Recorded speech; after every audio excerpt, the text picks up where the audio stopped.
I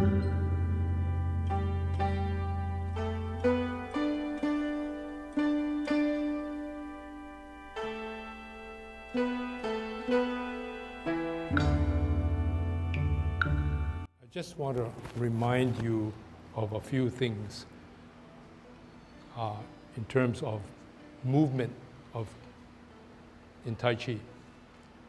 And some of you heard that before, but how we move when we move beyond just standing in one position is linear movement, forward, back, side to side linear movement, but also rotatory movement, turning on an axis. That's why they talk about moving your waist. Tai Chi definition of waist is not the English definition of waist. English definition of waist is this upper portion, right here. Tai Chi waist is from here all the way up here. So when we say turn the waist, and you're in Tai Chi posture, but that's the rotatory portion. And cloud hands is a very good example of linear and rotatory motion, as many of the other things that you've already learned. You just have to take it apart and as we do it and learn and understand. But say if we're starting from this position here after we've done the last parting of the horse's mane. We're coming across here. So this is linear as well as rotatory. Rotatory, linear, rotatory. Coming back, rotatory, linear, rotatory, rotatory, linear. And when she says coming for the ride, if you were to just, the part that you get your attention is switch hands. So if I just switch hands, that's sort of the mechanical analysis of cloud hands. And when we say it's going for the ride, we're saying the core of the body is doing most of the work. The finishing is with the hands. And from a practical standpoint, if you draw an analogy of a whip, okay? This guy does this, and the whole whip is going for a ride, and the tip is just floating. But as it gets farther and farther out, the speed of the tip of the whip that's where the business end is. For instance, if you were to do the practical aspect of cloud hands is bang.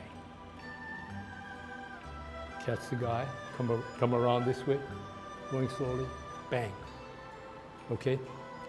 But it's moving, your hands are moving. Now the tendency to, when we say come back, people sort of, the back leg is straight-legged. When you first start, it's a necessity because you don't have the power to sit down. But this is where the power eventually is what you want to have. You are totally centered. And then when you come forward, this is, the strength of this leg is kicking you forward. And the hands are going for a ride. The hands come here, they could stand here, and the last minute they just do this. But what's happened? The total excursion of the body went from here to here, and the hand didn't have to do this.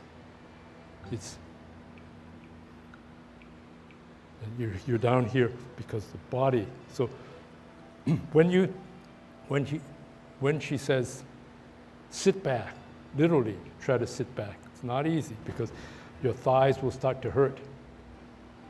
But as you get more strength, you're able to do that. For instance, in grasping the bird's tail, I'm all totally on this leg. Then I come out here, and what did I do? My hand just came up, just got the position, My body went from here to here. Turn my waist to get in position. Come back, and I sit back, and all I have is my hooks on the person. Grasp the bird's tail. This is the grasper.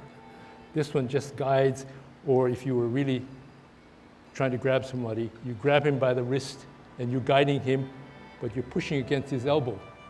The hands are at this distance, not as an arbitrary, like this, pulling together. It's one on the wrist, and one is for the elbow. You've got him, and what do? You don't yank him. You just hold his position, and you sit back. And it's from this position, you're sitting back. Okay? And you get him back, and you're down here, and you come back this way. Here, and then what happens? Push this way? Not always. That's not the business end. The business end is from here, and then you finish off. The flap of the whip is, and that gets your attention, but what really started the power of the whip is open. And the same thing coming back. You're coming back and you're trying to push the person down. So you drop your shoulders, you drop your elbows, and what does that take? Core muscles, that's what we're working on. And then you have to sit back. Core muscles of the leg and the buttocks. And you're dropping this person down. Now what are you going to do? Now you push him forward. All you have to do is cock your hands up, going for the ride. Okay? So try to remember as you get on. When you turn, every time you turn, you're shifting weight. And when you shift weight, you try to bend that knee. That's where the power is. So when you ward off, you're centered, and you push the opponent away right in the